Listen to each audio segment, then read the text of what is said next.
Genèse. Chapitre 2. Ainsi furent achevés les cieux et la terre, et toute leur armée. Dieu acheva au 7e jour son œuvre, qu'il avait faite, et il se reposa au 7e jour de toute son œuvre, qu'il avait faite. Dieu bénit le 7e jour, et il le sanctifia, parce qu'en ce jour il se reposait de toute son œuvre qu'il avait créée en la faisant. Voici les origines des cieux et de la terre, quand ils furent créés. Lorsque l'Éternel Dieu fit une terre et des cieux, aucun arbuste des champs n'était encore sur la terre, et aucune herbe des champs ne germait encore, car l'Éternel Dieu n'avait pas fait pleuvoir sur la terre, et il n'y avait point d'homme pour cultiver le sol. Mais une vapeur s'éleva de la terre, et arrosait toute la surface du sol. L'Éternel Dieu forma l'homme de la poussière de la terre, il souffla dans ses narines un souffle de vie, et l'homme devint un être vivant. Puis l'Éternel Dieu planta un jardin en Éden, du côté de l'Orient, et il y mit l'homme qu'il avait formé. L'Éternel Dieu fit pousser du sol des arbres de toute espèce, agréables à voir et bons à manger, et l'arbre de la vie au milieu du jardin, et l'arbre de la connaissance du bien et du mal. Un fleuve sortait d'Éden, pour arroser le jardin, et de là il se divise en 4 bras.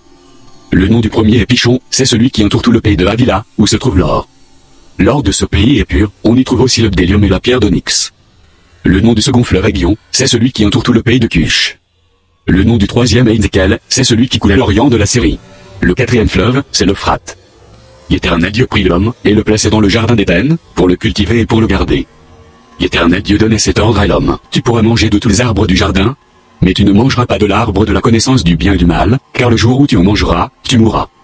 L'Éternel Dieu dit: il n'est pas bon que l'homme soit seul, je lui ferai une aide semblable à lui. L'Éternel Dieu formait de la terre tous les animaux des champs et tous les oiseaux du ciel, et il les fit venir vers l'homme, pour voir comment il les appellerait, et afin que tout être vivant portât le nom que lui donnerait l'homme. Et l'homme donna des noms à tout le bétail, aux oiseaux du ciel et à tous les animaux des champs, mais, pour l'homme, il ne trouva point d'aide semblable à lui. Alors l'Éternel Dieu fit tomber un profond sommeil sur l'homme, qui s'endormit, il prit une de ses côtes, et referma la challe à sa place. L'Éternel Dieu forma une femme de la côte, qu'il avait prise de l'homme, et il l'amena vers l'homme. Et l'homme dit: voici cette fois celle qui est os de mes os et chair de ma chair. On l'appellera femme, parce qu'elle a été prise de l'homme.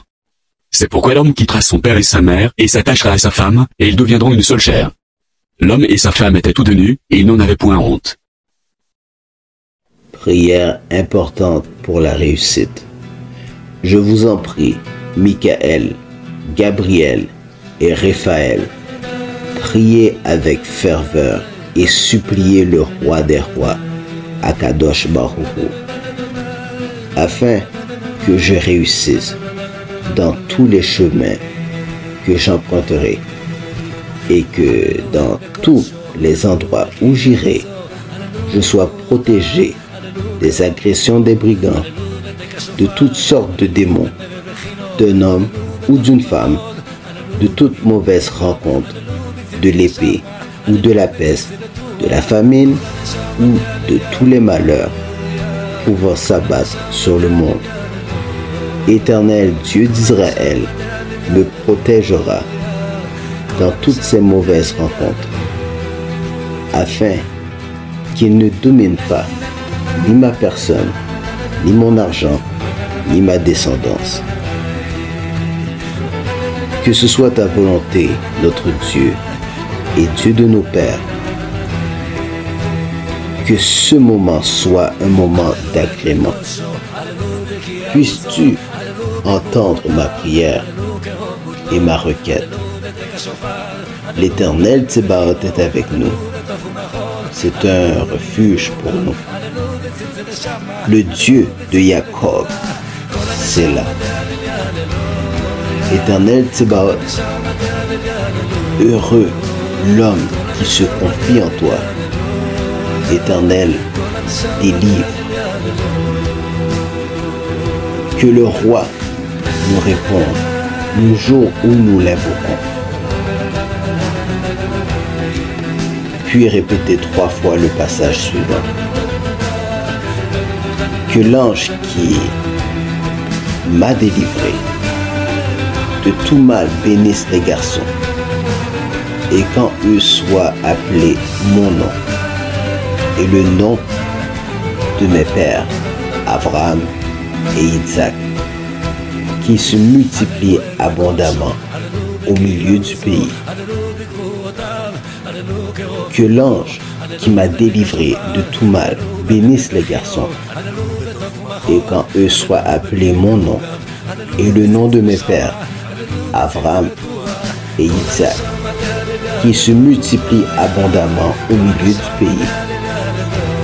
Que Que l'ange qui m'a délivré de tout mal bénisse les garçons, et quand eux soient appelés mon nom, et le nom de mes pères, Abraham et Isaac, qui se multiplient abondamment au milieu du pays.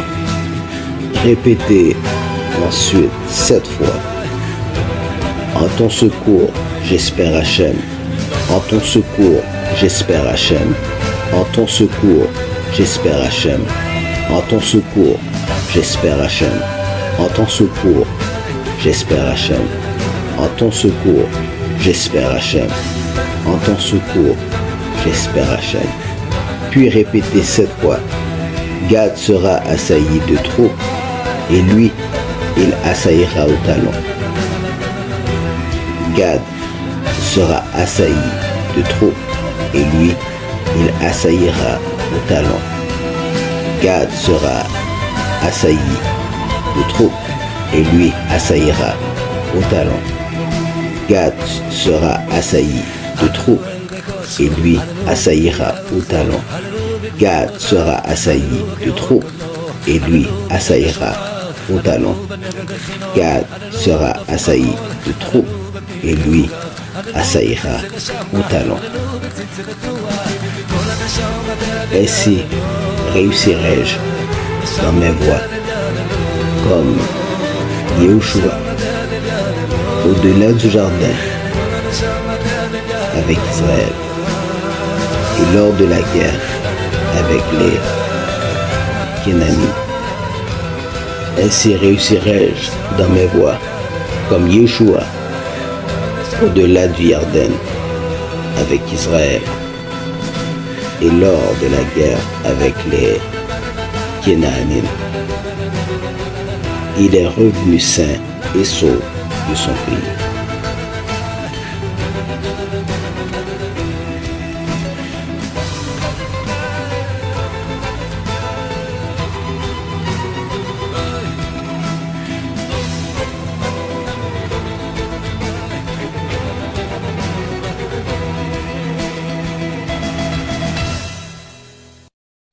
Prière pour une parnassa abondante. Je t'en prie, Dieu, qui octroie la parnassa à toutes les créatures, qui procure un vêtement à tous les êtres humains et leur envoie leur subsistance. Comme il est écrit, tu ouvres tes mains et rassasies avec bienveillance tout être vivant. Et sa miséricorde se répand sur toutes ces créatures. Que ce soit ta volonté de faire preuve à notre égard et à l'égard de tout notre maisonné de grâce et de bienveillance.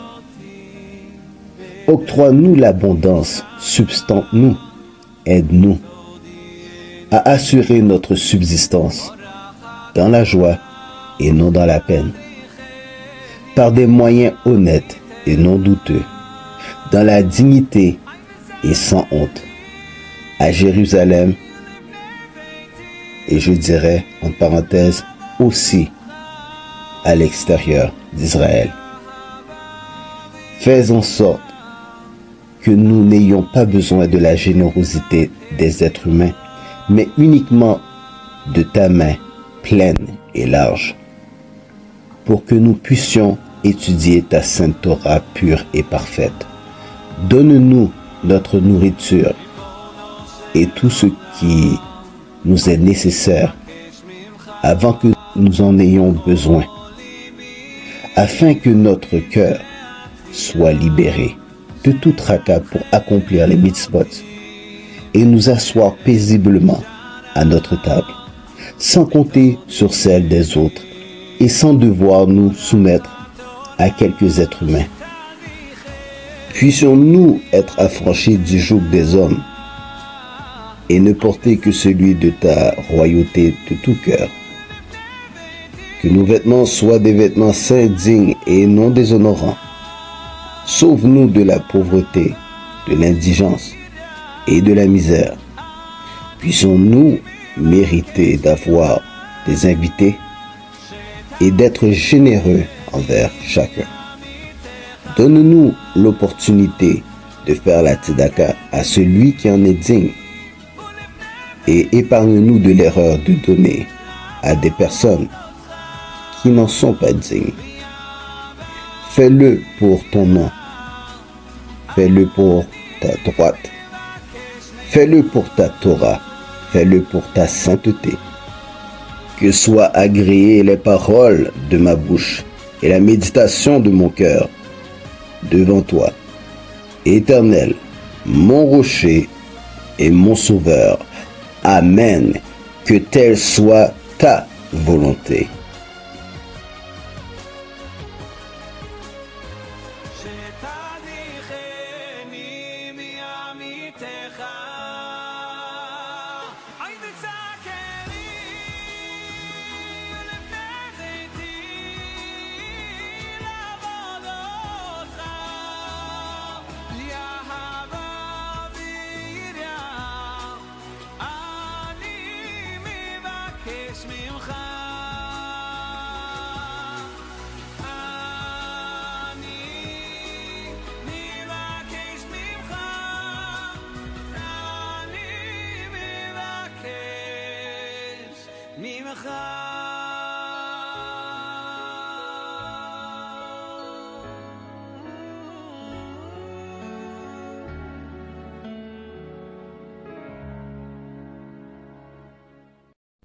Prière pour la Parnassa. C'est toi, Dieu, qui nourris les plus grandes créatures jusqu'aux œufs de poux. Aucun ange, aucun envoyé n'a la possibilité de nourrir, entretenir et octroyer la subsistance si ce n'est toi. Et David, ton serviteur, a dit, les yeux de tous sont tournés vers toi et tu leur donnes la nourriture en son temps. Tu ouvres tes mains et rassasies à souhait tout être vivant. Et il est écrit, il donne du pain à toute créature, car son bienfait est éternel. Cette clé est dans ta main pour affiner et purifier les hommes, afin qu'ils aient confiance en toi et reconnaissent qu'en dehors de toi, il n'existe pas de sauveur.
Prière à prononcer avant de partir faire du commerce.